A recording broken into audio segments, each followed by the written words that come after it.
할렐루야. 행복한 교회 승리하는 성도 남가주 은혜로 교회 오신 것을 환영합니다. 오늘 5월 17일 우리 온라인 예배 일부 같이 드리도록 하겠습니다. 자, 우리 다 같이 묵도하겠습니다.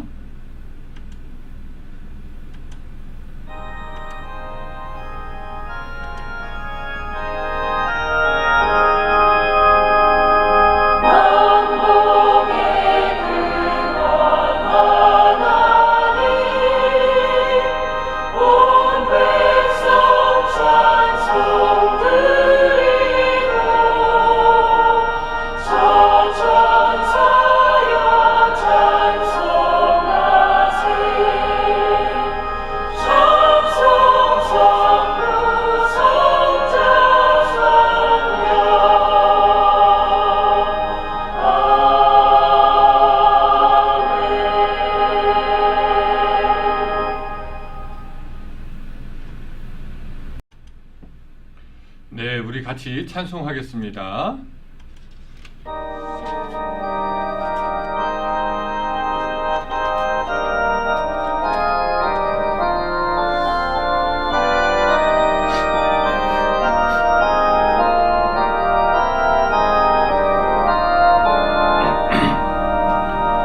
멸류관 벗어서 주 앞에 드리세.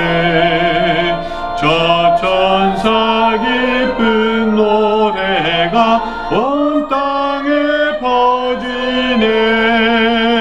내 혼아 깨어서 주 찬송하여라. 온 백성 죄를 속하신 만왕의 왕이세. 멸류관 벗어서 주 앞에 드리세. 그 손과 몸의 상처가 영광 중 빛나네. 하늘의 천사도 그 영광 보고서 고난의 신비 알고자 늘 음모하겠네.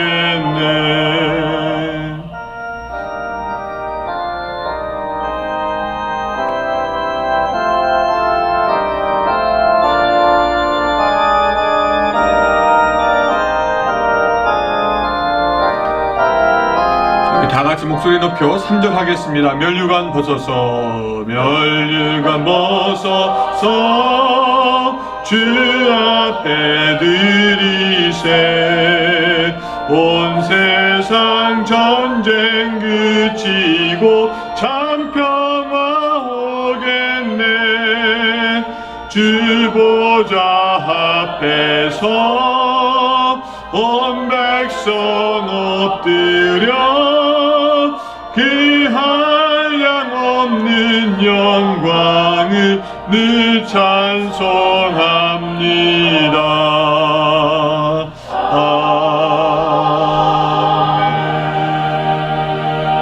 아멘. 같이 기도하겠습니다. 사랑과 은혜가 충만하신 우리의 주님, 오늘 주일 하나님 믿음의 백성들이 각 가정에서 하나님을 예배하고자 하여 모였습니다. 모여서 예배하는 그곳에 성령이여 함께하여 주시고 예배하는 천군 천사와 예배의 영을 부어주셔서 그 시간 기름 부어주셔서 온전히 하나님을 예배하는 것이 기쁨이요 감사요 하나님께 영광 돌릴 수 있는 시간이 될 수 있도록 주여 도와주시옵소서. 하나님 예배 드리기 전에 우리가 먼저 바라고 원하는 것은 우리 마음 가운데 있는 여러 가지의 죄악을 주여 씻어주시기를 간절히 바라고 원함을 드리옵나이다. 하나님의 은혜를 잃어버리고 불평하기도 하고 주여 때로는 믿음이 없어서 방황하기도 하며 유혹에 넘어지기도 하고 우리 마음 가운데 선함보다 때로는 우리의 악함이 있었던 것을 고백하오니 주여 용서하여 주시고 이 시간 예수 그리스도 어린 양의 피로 우리를 씻어주사 하나님 앞에 흠도 점도 없는 정결한 모습으로 나타나게 하여 주시옵소서. 이 시간에 주님만이 우리의 주님이심을 고백합니다. 주님만이 우리의 인도자 되심을 고백합니다. 주여 우리 가운데 함께 오셔서 아버지 우리의 마음속에 걱정과 근심, 두려움과 불안 제하여 주시고 온전히 이 시간에 살아계신 하나님을 경배하며 주여 말씀으로 하나님께 나아갈 수 있는 시간 될 수 있도록 주여 도와주시옵소서. 엠마오로 가는 그 길에서 제자들에게 말씀을 풀어주셨던 것 같이 오늘 우리에게 말씀을 주셔서 우리들의 마음이 뜨겁고 감동받을 수 있도록 도와주시며 말씀대로 살아가야 되겠다 결심하는 우리들이 될 수 있도록 주여 도와주시옵소서. 하나님, 비록 코로나 바이러스 때문에 우리가 원근 각처에 다 흩어져서 싸우나 우리가 교회됨의 하나를 계속해서 가지고 나갈 수 있도록 주여 도와주시옵소서. 더욱더 서로를 위해서 기도할 수 있도록 도와주시고 더욱더 서로가 하나 될 수 있도록 주여 도와주시고 더욱더 우리가 주님 가운데 설 때 하나 되며 온전한 모습으로 주님과 하나님이 교제했던 그 모습처럼 완전한 연합으로 함께 설 수 있도록 주여 도와주시옵소서.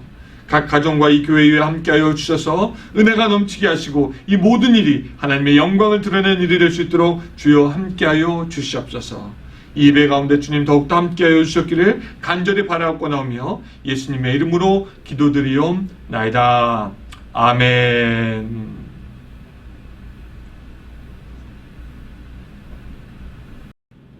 자, 우리 같이 오늘 말씀 보겠습니다. 요한계시록 15장 1절부터 8절까지의 말씀입니다. 요한계시록 15장 1절부터 8절, 여러분 성경 펴시고 저와 같이 읽도록 하겠습니다.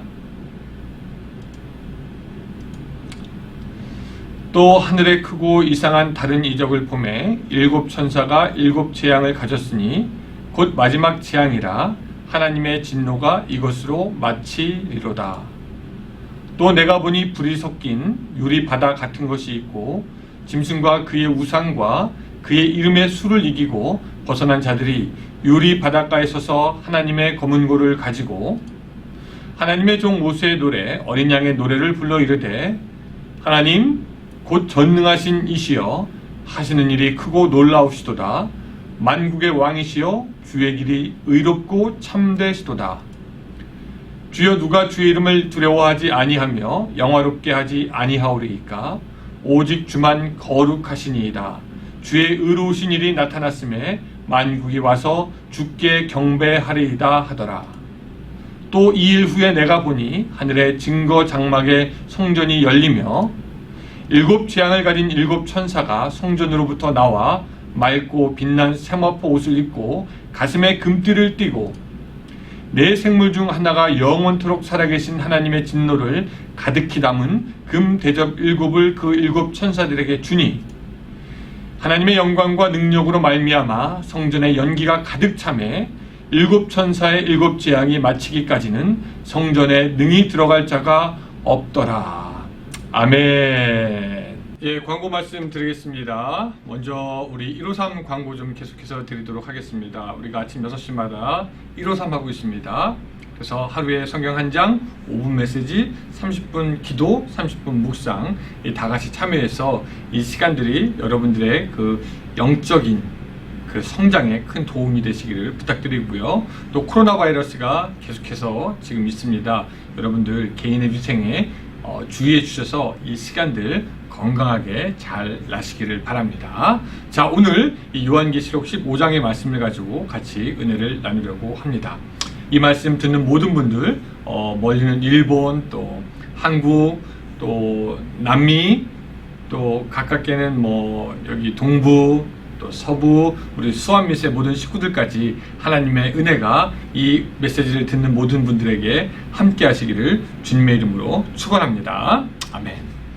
우리가 지금까지 이제 요한계시록을 쭉 보고 있다 보니까 우리가 지금 어느 부분에 있는지 그 위치를 놓치는 그런 경우가 있을 수 있을 것 같아가지고 우리가 지금 보고 있는 요한계시록 15장이 요한계시록 전체에 어디에 속해 있는지 조금 좀 보려고 합니다. 우리가 처음에 이제 안 것은 뭐냐면은 사도 요한이 이 박해를 받으면서 반모섬이라는 곳으로 가게 되었고요. 거기서 유배 생활을 하면서 환상을 보는데 그것이 요한계시록의 시작이 됩니다. 그리고 그 요한계시록의 첫 번째 메시지는 어떤 거였었냐면은 그 우리가 잘 알다시피 그 소아시아 지역에 있는 7교회에 대한 그런 메시지였고요. 그 메시지를 통해서 당시의 교회들이 어떤 환난과 곤고와 핍박 가운데 있었는지 우리가 알게 됩니다. 그리고 나서 이 사도 요한은 천상의 예배가 펼쳐지는 것을 보고 그와 더불어 7인의 재앙이 시작되는 것을 보게 됩니다. 그리고 그 7인의 재앙이 계속해서 나타나면서 그 사도 요한은 14만 4천 명이라는 그런 숫자를 보게 되고요. 그 7인의 재앙이 7 나팔의 재앙으로 연결되어지고요. 7째 나팔이 불릴 때 사도 요한은 여자와 용의 환상을 통해서 교회의 미래를 보게 됩니다. 그리고 그 후에 바다에서 짐승이 나오고 땅에 있는 짐승이 나오고 또 그들이 우상을 만들어서 사람에게 666을 받게 하는 것 우리가 거기까지 보았고요. 그 다음 그 후에 다시 또 14만 4천 명은 하나님을 찬양하면서 마지막 때에 하나님의 추수가 시작되었다라는 것을 우리에게 알려줍니다. 지금까지가 우리가 보았던 것이고 오늘 본문에서는 마지막 재앙이 시작되는 것을 우리가 볼 수가 있습니다. 이 계시록 15장을 연구하면서 저는 한 가지 단어가 머릿속에 떠올랐습니다. 그 단어는 뭐냐면 기시감이라는 단어였어요. 기시감. 여러분 혹시 기시감이라는 단어 들어보셨습니까? 아마 이 기시감이란 말을 처음 듣는 분들도 있을 텐데 이게 뭐냐면 처음 겪는 일임에도 불구하고 마치 이전에 본 것과 같은 이상한 느낌이나 환상을 보는 것 같은 느낌을 갖는 것입니다. 아마 여러분들은 데자부라는 말로 이런 말을 들으셨을 줄로 압니다. 난생 처음 여행한 곳인데 왠지 예전에 와본 듯한 느낌, 또 처음 보는 장면인데 이미 예전에 겪었던 것 같은 느낌, 그런 것들이 데자부입니다. 저는 요한계시록 15장을 읽으면서 그런 기시감이 들었습니다. 이 장면은 분명히 처음 보는 장면이고 요한계시록 1장부터 오면서 새롭게 대하는 부분인데 마치 성경 어디선가 많이 읽었던 부분 같은 느낌. 2절에 보니까 사람들이 바닷가에 서서 하나님을 찬양했다라는 장면, 또 5절에 보니까 하늘의 증거의 장막이 열렸다는 것, 또 8절에 보니까 성전에 연기가 가득했다라는 거 보면서 어딘가에서 보았던 장면인데 어디서 본 것일까? 여러분, 성경에 어디에 이런 부분이 나옵니까? 사람들이 바닷가에서 찬양하고 증거의 장막이 등장하고 성전에 연기가 가득하고 어디에서 이런 장면이 나옵니까? 출애굽기에 이와 굉장히 비슷한 부분들이 나옵니다. 홍해 바다가 갈라지는 놀라운 장면을 이스라엘 백성들이 보고 바닷가에서 모세와 같이 찬양합니다. 하나님을 높입니다. 그리고 하나님의 그 명령에 의해서 증거 장막이 세워진 것, 또 하나님의 영광 중에 나타났을 때 연기가 자욱했던 것. 그래서 오늘 우리가 보는 이 요한계시록 15장에서는 마치 출애굽기의 데자부를 보는 듯 합니다. 이게 바로 그 요한계시록의 특징이 됩니다. 과거의 일과 현재의 일, 그리고 미래의 일이 각기 다르지만 하나의 주제로 요한계시록에 의해서 관통이 되고 있습니다. 현재의 일 속에서 과거가 보이고 과거를 통해서 현재가 이해되고 과거, 현재, 미래가 오늘 같은 데자부 같은 그런 모습을 통해서 하나의 맥락으로 연결되면서 모든 일이 이해가 되어지는 것이죠. 자, 오늘 본문부터 이 요한계시록은 마지막 재앙이 시작되고요. 영원한 하나님의 나라로 발걸음을 더욱더 재촉하게 됩니다. 그리고 요한계시록 이 15장은 계시록의 마지막 종착역에 바로 전역쯤 될 것 같습니다. 하나님께서 만드신 새 하늘과 새 땅이 이제 얼마 남지 않았다라는 것을 우리가 알게 됩니다. 이 종착역으로 가는 그 과정 중에서 우리가 오늘 놓치지 말아야 할 3가지 정도의 광경과 혹은 교훈이 있습니다. 첫 번째 뭐냐면요, 같이 따라합시다. 마지막 진노를 조심하자. 마지막 진노를 조심하자라는 것입니다. 우리가 보통 성경을 보고 묵상하고 하나님에 대해서 생각할 때 주로 떠오르는 것은 뭐냐면 하나님의 사랑과 은혜와 용서와 자비 같은 것입니다. 근데 우리가 기억해야 하는 것은 하나님은 우리가 알고 있는 그 사랑과 은혜의 하나님이시기도 하지만 우리 인간에게 또한 진노하는 하나님이기도 하다라는 것입니다. 이 아더 핑크라는 유명한 기독교 저술가에 의하면은 우리가 이 성경 성구사전을 이렇게 뒤적여 보면은 하나님의 사랑과 은혜를 이야기하는 그런 구절보다 그분의 분노와 진노 또한 복수에 대해서 언급하는 성경 구절이 더 많다라는 것입니다. 그러니까 이 하나님의 진노는 하나님의 사랑만큼이나 아주 명확한 교리가 되고 진리가 된다는 것이죠. 로마서 1장 16절은 이같이 말씀하고 있습니다. 하나님의 진노가 불의로 진리를 막는 사람들의 모든 경건하지 않음과 불의에 대하여 하늘로부터 나타나나니, 하나님은 단순히 자신의 말을 듣지 않는 사람들을 미워하거나 복수하는 개념에서 진노하는 것이 아니고 그분의 의로움과 죄를 미워함 그리고 공정한 재판으로서 바르지 못한 것에 대해서 판단하고 심판하시고 악을 미워하는 것의 표현이 하나님의 진노가 되는 것입니다. 그런데 오늘 본문에 보니까 그 하나님의 진노가 그쳐지게 됩니다. 15장과 16장에서 하나님은 마지막으로 진노하시는 것을 우리가 볼 수가 있습니다. 그리고 15장 1절 마지막 부분에 이렇게 기록하고 있죠. 하나님의 진노가 이것으로 마치리로다. 그 요한계시록을 우리가 계속해서 살펴보고 있지만 하나님의 진노는 두렵고 떨리고 말로는 표현하지 못할 굉장히 크고 엄중한 것이었습니다. 그래서 사람들은 하나님의 진노가 시작되면 오죽하면 이렇게 말합니다. 산이야 바위야 내 머리 위로 떨어져라. 어린 양의 진노에서 우리를 가려라. 그렇게 말합니다. 그러니까 그런 진노가 끝나면 굉장히 좋겠다 라고 우리는 그렇게 생각하지만 사실 우리가 알아야 할 것이 있는데 하나님의 마지막 진노가 마치고 하나님의 재앙이 끝나면은 이제 영원히 끝이라는 것을 우리가 기억해야 합니다. 여러분, 노아 시대에 관영한 죄악은 하나님을 진노케 하셨고요. 그래서 하나님은 인간들을 물로 심판하십니다. 그리고 그 진노의 홍수 이후에 노아 가족만을 제외하고는 모두 다 죽었습니다. 죄인들은 더 이상 회개하고 하나님께 나아갈 기회를 얻지 못하고 멸망당한 것입니다. 하나님은 소돔과 고모라의 죄악을 보고 분노하셨고 그 성을 멸하시는데 그 때문에 롯의 아내까지 소금 기둥으로 변하게 됩니다. 재앙이 마치는 순간, 진노가 끝나는 순간 이 모든 것이 다 맞춰지게 되는 것입니다.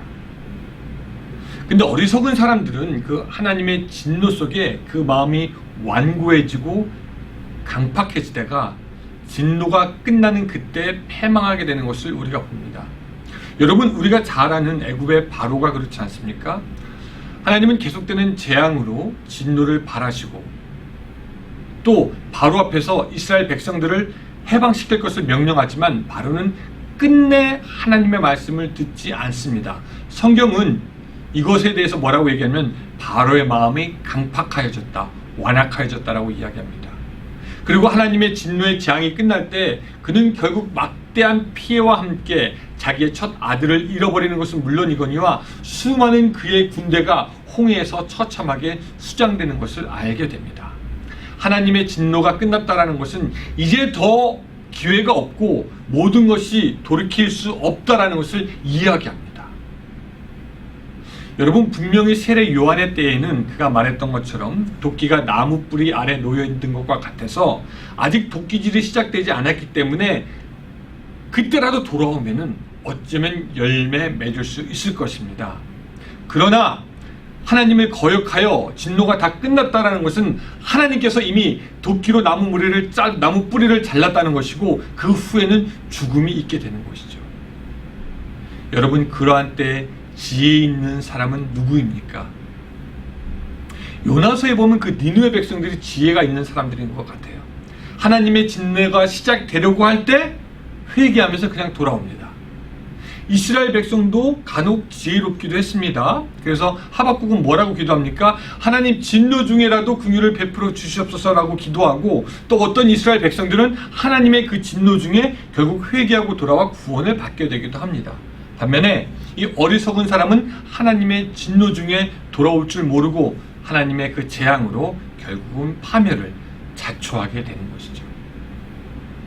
사랑하는 여러분, 여러분들에게 지혜가 있기를 바랍니다.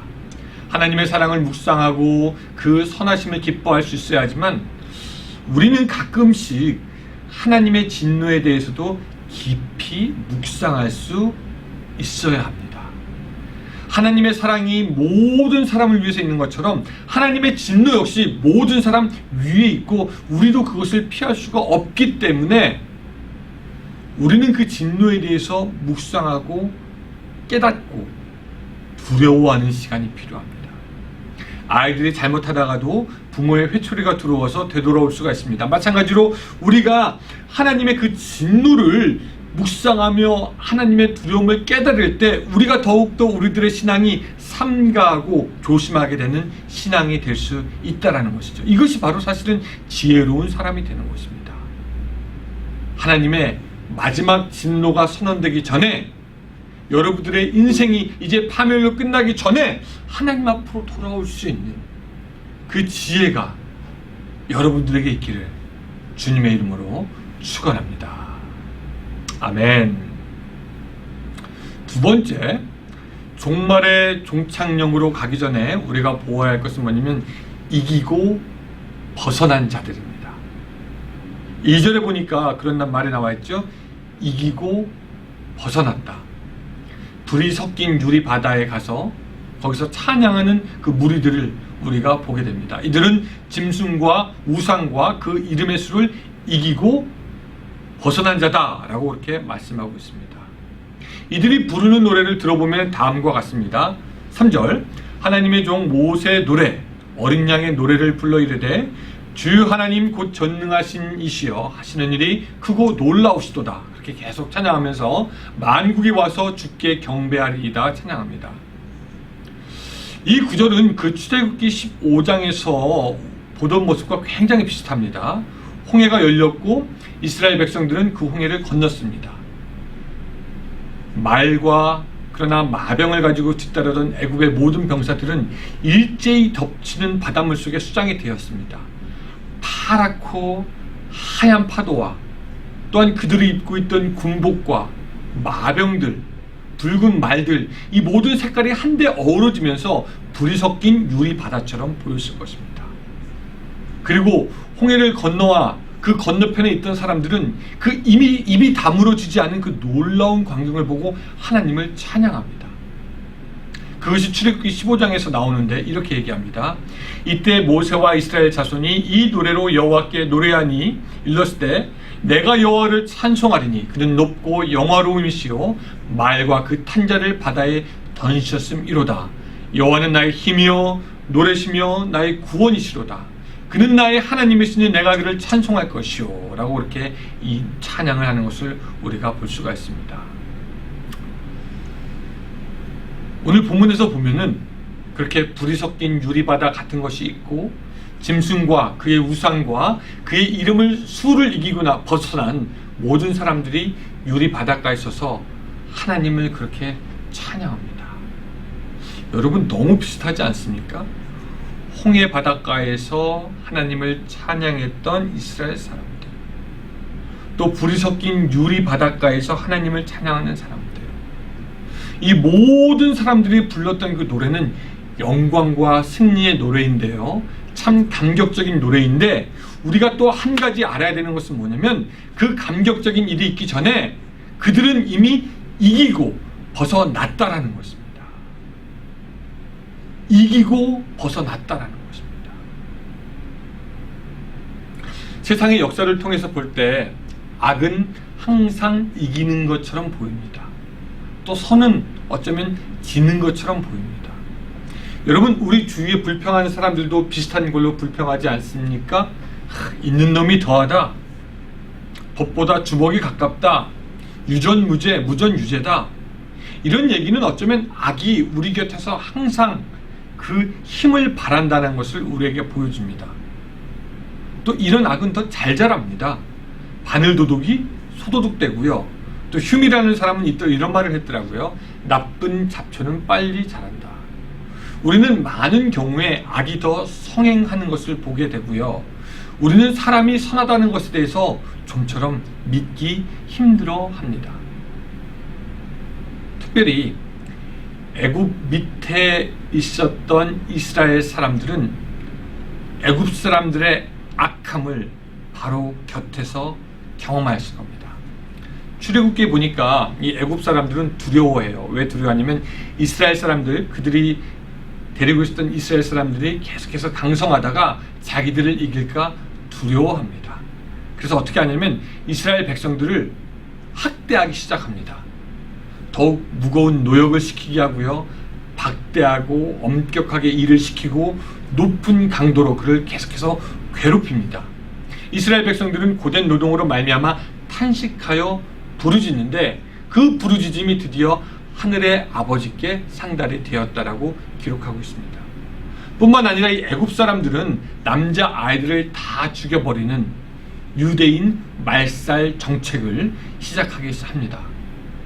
그러니까 그런 그 악함 밑에 있던 유대인들, 어쩌면 하루하루가 지옥 같았을 것이고 빨리 죽는 것이 낫겠다라고 생각했을 겁니다.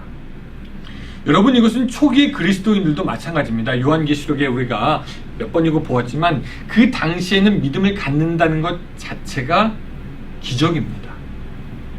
믿음을 갖는다는 것은 자기의 밥줄이 끊어진다는 것을 의미하고, 믿음을 갖는다는 것은 핍박받게 된다는 것을 의미하는 것이고, 믿음을 갖는다는 것은 자기들이 사회적으로 완전히 고립되어야 된다는 것을 의미하는 것입니다. 믿음을 갖고 있다는 것은 언제 자기도 순교하게 될지 모른다라는 그런 것을 의미하는 것이죠. 게다가 얼마나 유혹하는 것들이 주위에 많이 있습니까? 그들은 아마도 이스라엘 백성이 바울 왕 밑에서 겪었던 그런 고난과 박해의 시간들을 지났을 것입니다.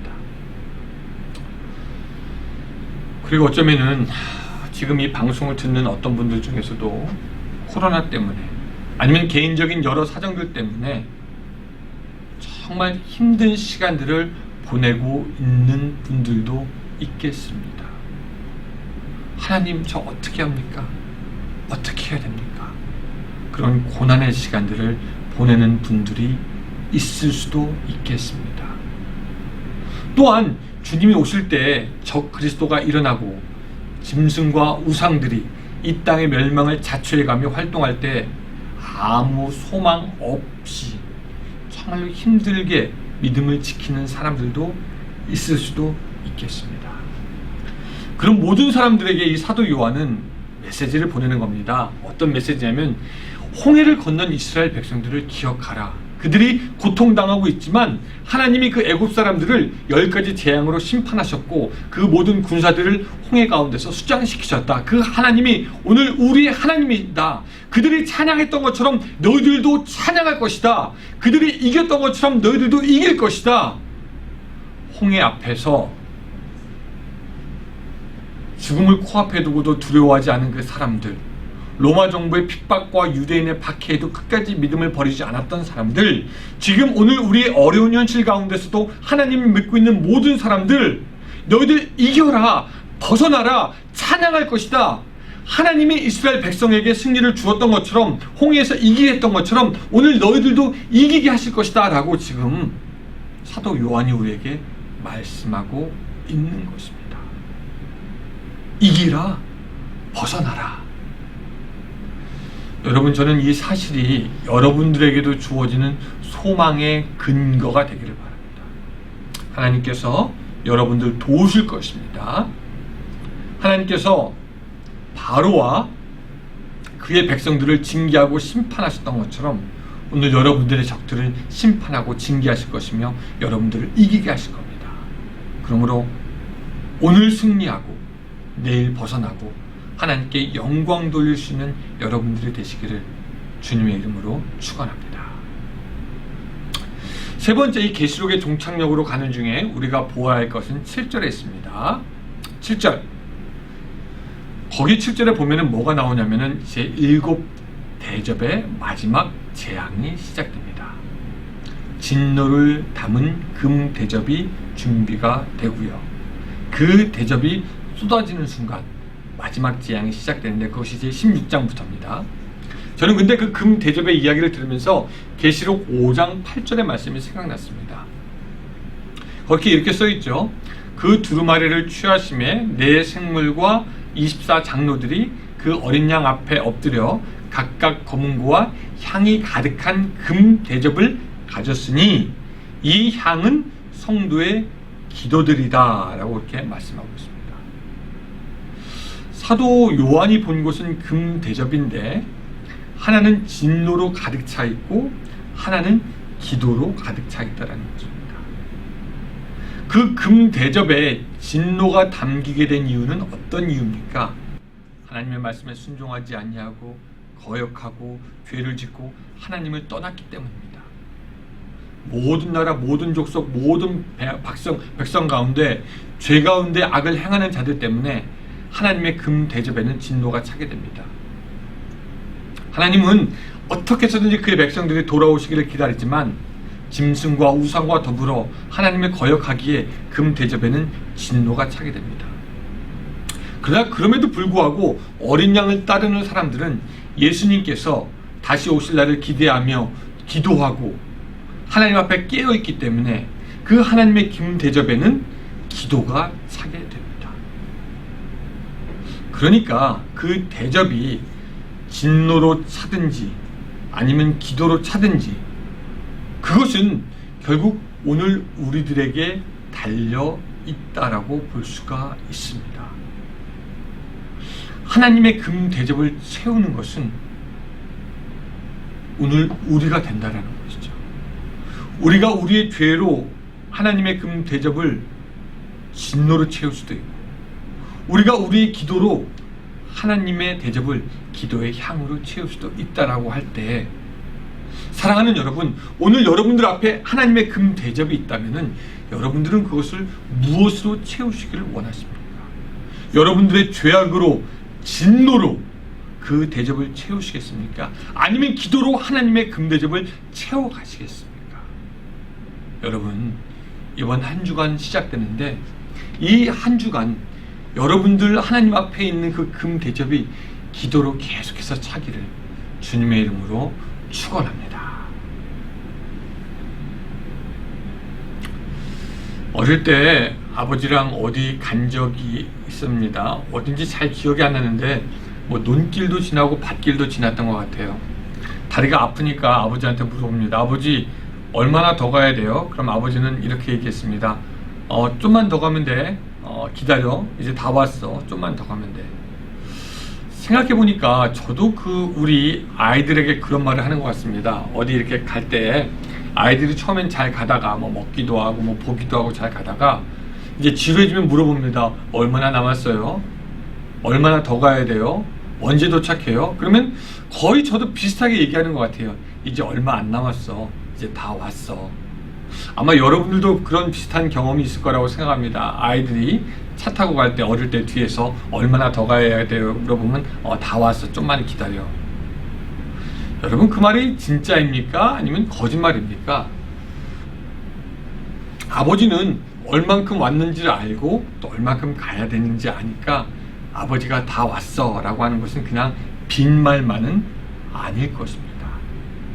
어쩌면은 지금 보이지 않아도 엑시트 하나만 더 가면 금방 나갈 수 있으니까 이제 다 왔어 라고 아버지는 이야기할 수도 있죠.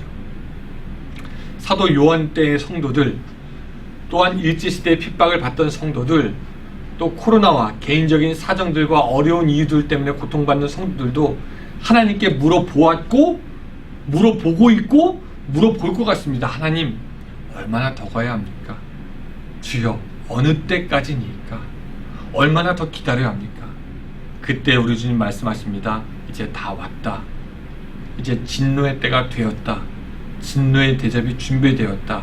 하나님의 진노가 끝이 날 것이다. 여러분, 하나님은 항상 끝을 내신 하나님이었습니다. 이스라엘 백성이 애굽 밑에 있을 때 그 박해를 끝을 내셨고요. 그렇죠? 영원히 불이 꺼지지 않을 것 같은 로마 제국이 무너졌고 일제가 무릎을 꿇었습니다. 그리고 지금 오늘 우리에게 있는 고난과 어려운 일들도 흔적 없이 사라질 것입니다. 하나님의 진노의 그 앞에 설 수 있는 것은 아무것도 없습니다. 이제 그날이 곧 올 것이고 마지막이 다 되었다라고 하나님은 오늘 본문에서 말씀하시는 것입니다. 그날이 오기까지 여러분 우리가 깨어있기를 원합니다. 금 대접에 기도를 채워갑시다. 그리고 모든 것을 이기고 벗어납시다. 그리고 우리가 장차 유리강가에서 하나님의 놀라우심을 같이 찬양하며 영광 돌릴 수 있는 그날을 고대하시기를 바랍니다.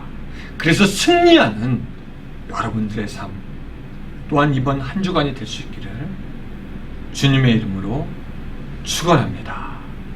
아멘.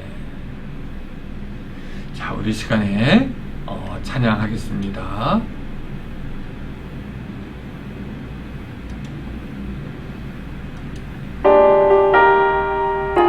눈을 들어 하늘 보랍니다.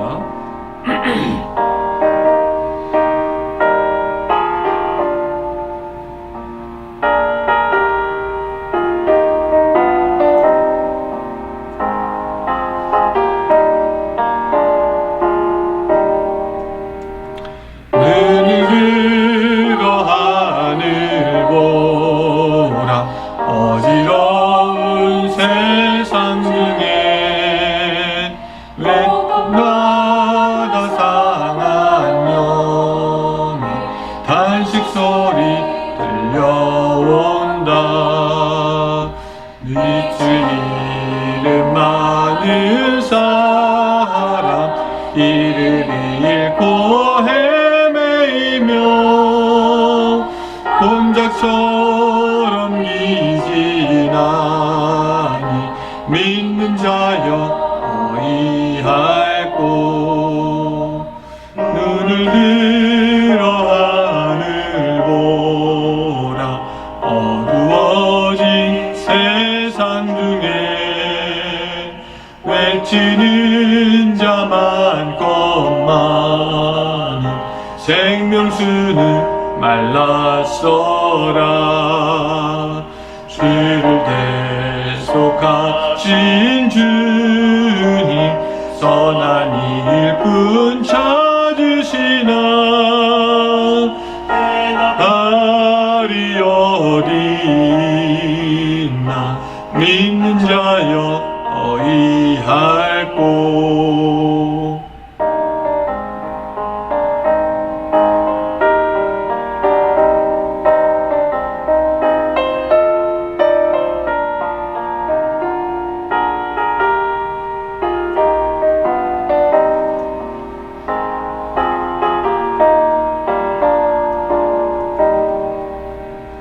눈을 들어 하늘 보라 살아계신 주 하나님 약한 자를 부르시어 하늘 뜻을 전하셨다 생명수는 홀로 예수 처음이요 나중이라 주님 너를 부르신다 믿는 자여 어이할꼬 들어 하늘 보라 다시 사신 그리스도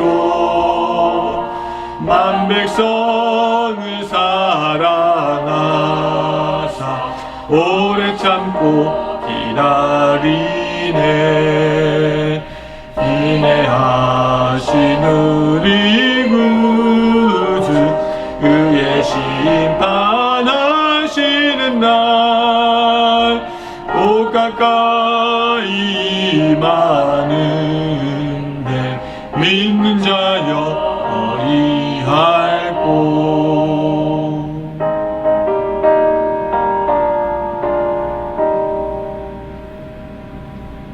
아멘. 이 시간에 우리 같이 축도하겠습니다. 이제는 우리 구주 예수 그리스도의 은혜와 하나님의 사랑과 성령님의 감화 감동하심이 이제 얼마 남지 않은 이 마지막 때에 더욱더 믿음 지키고 금대접을 기도로 채워가야 되겠다 결심하는 모든 성도들 위해 함께 하시기를 간절히 축원하옵나이다. 아멘.